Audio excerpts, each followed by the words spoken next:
Hi, I'm Cindy, and this is the Community Effect Podcast. On this show, we talk about all things teaching and learning, from building authentic relationships to creating a classroom culture where students thrive. We dig into mindset, motivation, engagement, and behavior, because real classroom success isn't just about lesson plans. It's about the community you build.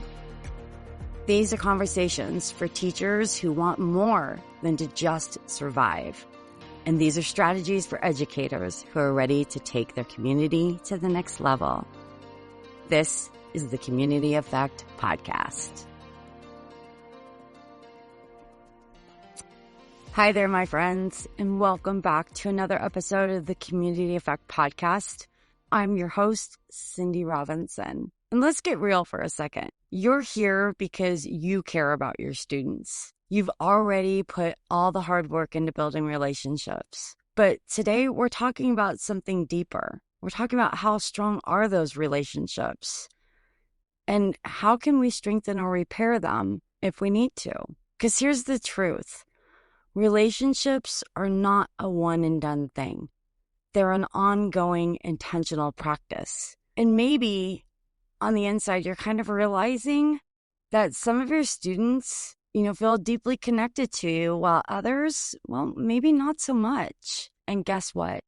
Your kids feel it too. They recognize when teachers have strong relationships with certain students, and that can lead to attention-seeking behaviors, acting out, and even shutting down completely. And this episode is all about being honest with ourselves, reflecting on our classroom relationships, identifying students who need more connection, and then strategically strengthening those bonds so that every student feels seen, valued, and supported. Because relationships with students don't just happen.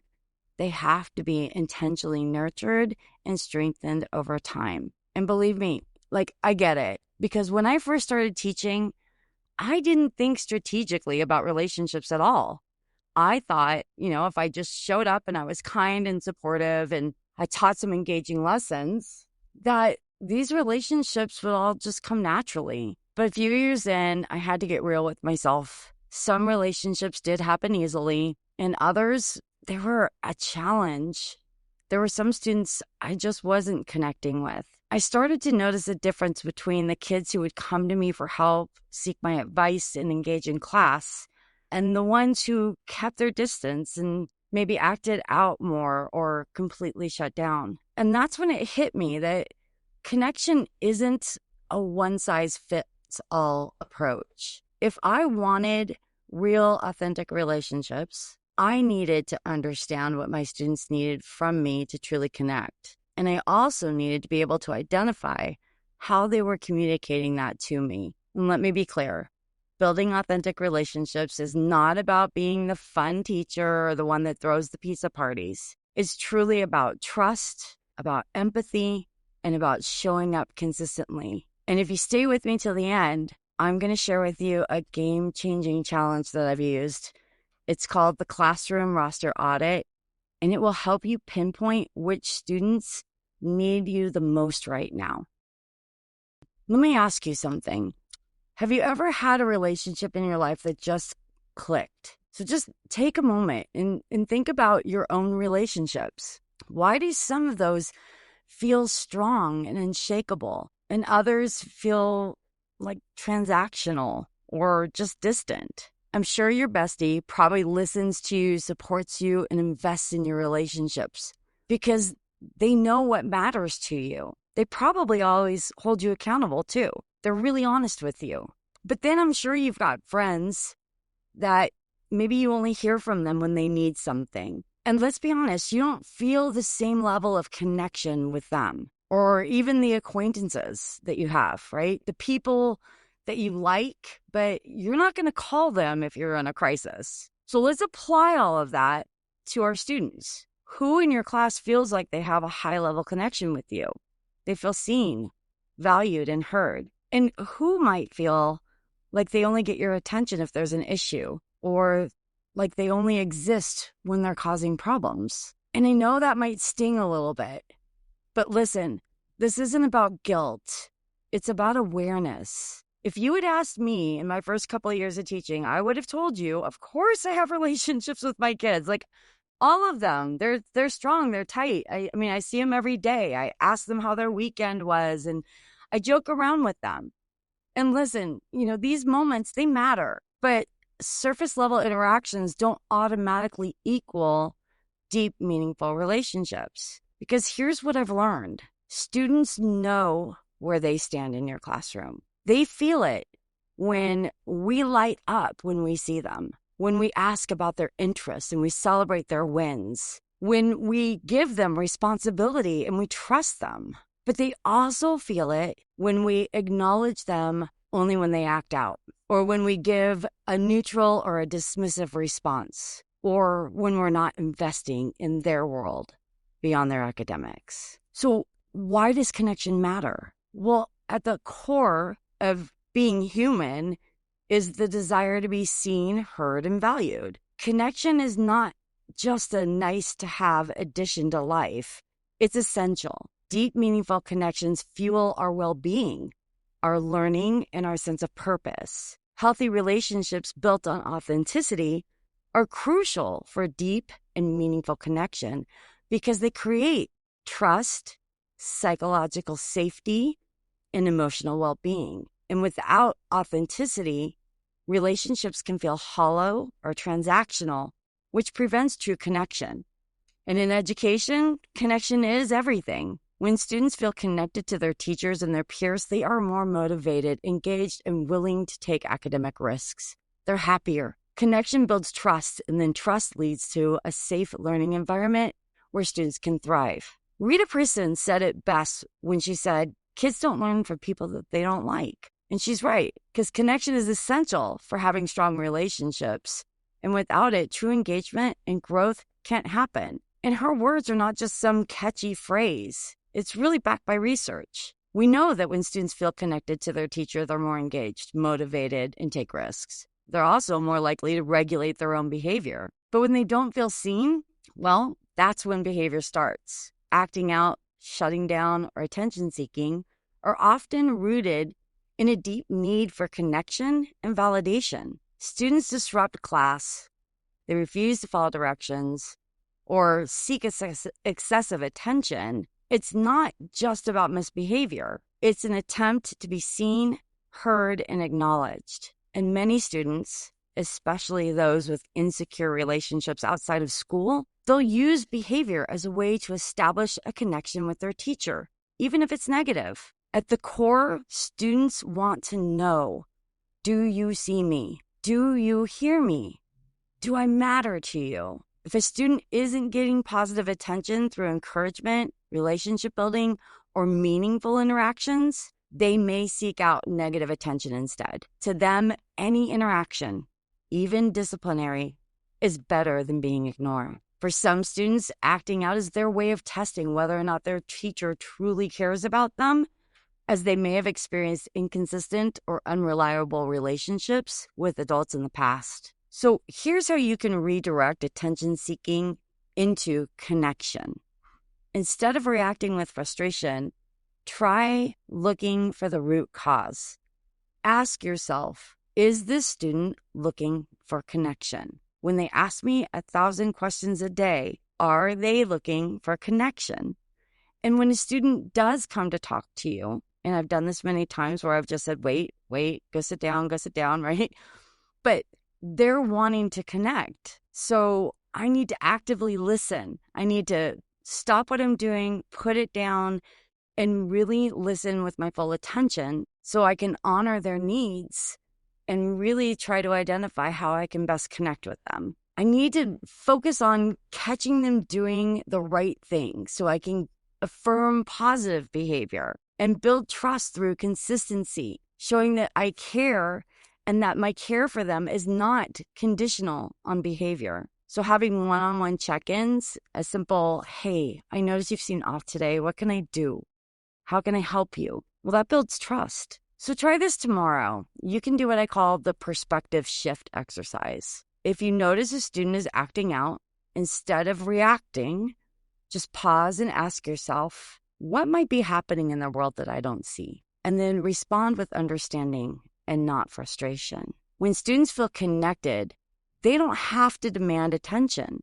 They naturally receive it through genuine, trusting relationships. So instead of seeing acting out as defiance, view it as a call for connection and then meet them there. Think of relationships like a bank. If every positive interaction deposits trust into the relationship, every negative or dismissive interaction is going to withdraw from it. So how can you strengthen relationships strategically to put more deposits into that bank account? Well, be the first person to greet them. Acknowledge them by name and tell them how good it is to see them. Find the one small positive each day. I've noticed you've really focused on that writing today. I'm so proud of you. Ask them about their world. Find out what their favorite sports, their shows, their hobbies, and then follow up on it. Check your own interactions. Are you only talking to certain students when they're in trouble? If so, flip the script. Ensure that you're creating a low-stress, high-trust classroom that is focused on relationships and respect. A space where mistakes, either academic or behavioral, are seen as a part of learning instead of a punitive discipline. Being consistent, saying what you mean and meaning what you say. If you say you're going to do something, follow through with it because your kids are watching you. They're trying to see if you are trustworthy. And if you say, who you are, if you really are that person, right? That's what they're looking for. And so transparency is also key, right? If you set expectations, explain why they matter because students will respect honesty and transparency. Acknowledge their effort and their growth. Instead of generic praise, be specific and personal. I see how much effort you've put into that project and it really paid off. Great job persevering. Or I've noticed you're speaking more in class discussions. It's so nice to hear your voice and to watch you engage with your peers. And if you're a high school teacher, you can take it to another level. You can meet them where they are by understanding their world. Social media, music, current events. Use those to build a common ground. Show interest in their aspirations and talk with them like young adults, not kids. Using humor is always a positive with high school students because they appreciate teachers who can laugh with them. So don't be afraid to poke fun at yourself and create a relaxed atmosphere. Be flexible and adaptable and recognize that teens have pressures that primary students don't. They have family, they have work, they have their friendships, and there's all kinds of hormonal stuff going on, mental health. There's so much that happens in those high school years. So be empathetic.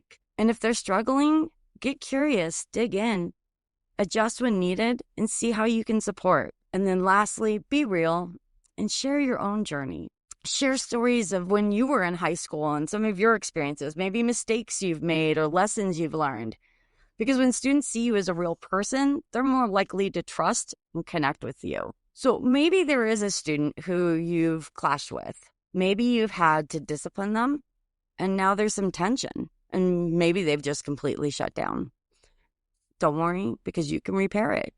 Try the respect reset strategy. If you notice tension with a student, reset the relationship. Pull them aside privately and say something like, I want us to have a great relationship. What can I do to support you better? This puts the power back in the hands of the student and shows that you're willing to listen and to support. You could also acknowledge the tension and you could say, hey, I feel like we've been off a little lately and I just wanted you to know I care about you and I want us to have a good relationship. What can I do? Or maybe it's a situation where you need to own your mistake. Maybe you were short with a student and you need to apologize for that. If you mess up, it's okay. Admit it. Hey, I realized I was a little short with you earlier. I want to apologize. I'll do better. I know that probably didn't make you feel very good the other day. This will also model accountability. Brené Brown defines vulnerability as the birthplace of connection. Staying vulnerable is a risk we have to take if we want to experience connection. The last thing I would say is make sure that every day is a fresh day, and this goes for everybody, right? Don't hold grudges. Don't bring up the past. Every student deserves a reset every day. And if you have the opportunity, make sure that you reconnect with the student that you have just redirected. Find an opportunity to be able to go back to that student and praise them for a shift in their behavior, them owning something. Maybe they followed through with something that you asked them to do, but go back and reconnect with them. That will help separate the behavior from the person. And they'll know that, hey, sometimes I make poor choices, but that doesn't destroy the relationship that I have or that I've built with my teacher. Like, they still care. So earlier we talked about identifying those students that might need more of your attention. And how do you do that? And the one way I did it was through what I called a classroom roster audit, a relationship audit. And it's hard, right? It's hard getting honest with ourselves, but it's a really, I think, valuable and important strategy to use. So what you do is you go through your class roster, and next to each name, you ask yourself some questions. So it can be as simple as, who do I have strong connections with?